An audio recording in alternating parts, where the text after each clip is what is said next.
Siapa yang ada di dalam Kristus apa? Ia adalah ciptaan baru. Bagaimana proses ciptaan baru ada? Satu, kafah dulu di dalam Kristus, di dalam kehendaknya, di dalam kemauan, di dalam keinginan, dalam firman-Nya. Itu kafah. Baru terjadi yang kedua, apa? Yang lama Sudah berlalu. jadi waktu kau kafah, tidak langsung berubah. Ada waktunya, ada prosesnya. Dulu engkau pelit, sekarang berubah. Engkau murah hati. Kalau ada orang yang kafah terus tambah pelit, itu bukan kafah, pasti kafir. Orang yang kafah benar-benar pasti berubah. Dulu cerewetnya minta ampun. Saya lihat ada beberapa ibu-ibu yang suka rajin kafah. Dulu suka komplain ibu tadi. Saya nggak mau sebutin karena ibunya nggak ada di sini. Cukup. Sejak dia kafah sekarang jarang ngomong dia. Jangan-jangan mulutnya dijahit sama Tuhan. Saya nggak tahu.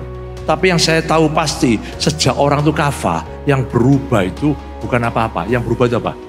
Karakternya berubah. Dulu sombong jalan kayak nggak pernah lihat orang, lihat lampu terus. Supaya wajahnya penuh kemuliaan Tuhan. Sekarang berubah. Pak, Ibu, keren. Orang kafah itu bukan untuk dirimu. Engkau kafah, engkau mengingkarkan diri sama Tuhan. Engkau dipakai Tuhan sebagai surat Kristus yang terbuka. Orang bisa membaca firman dari kehidupanmu. Orang bisa melihat dari buah-buah rohmu. Orang lihat perubahan hidupmu. Tiba-tiba engkau berbeda. Dari mana? Kafah. Amin. Yang lama berlalu, sesungguhnya apa yang tadi? Yang baru sudah datang. Nggak langsung, pelan-pelan. Ayo gereja sama-sama, semua jemaat kita kafah sama-sama. Bahkan saya undang semua jemaat. WA saya setiap pagi. Dulu yang WA cuma 30-40, sekarang 100 lebih loh Bapak Ibu. Dan saya baca loh Bu. Saya jawab satu-satu, bagus, mantap, lanjutkan, oke, semangat.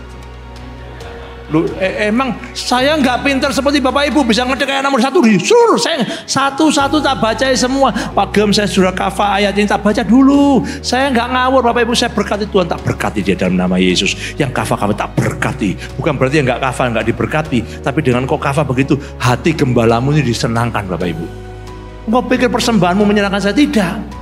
Yang saya paling suka waktu engkau bertemu pribadi Tuhan sama Tuhan, itu kesukaan seorang gembala.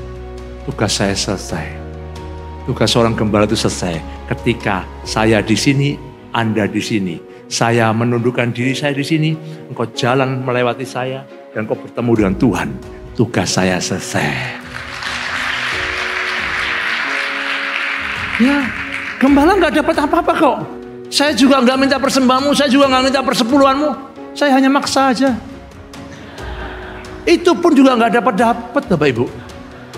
Akhirnya saya putus asa Bapak Ibu, bukan putus asa. Kalau putus asa itu menyerah, saya putus asa. Saya memastikan saya tidak mau lagi ngomong soal perpuluhan persembahan. Ngasih nggak ngasih, karep-karepmu.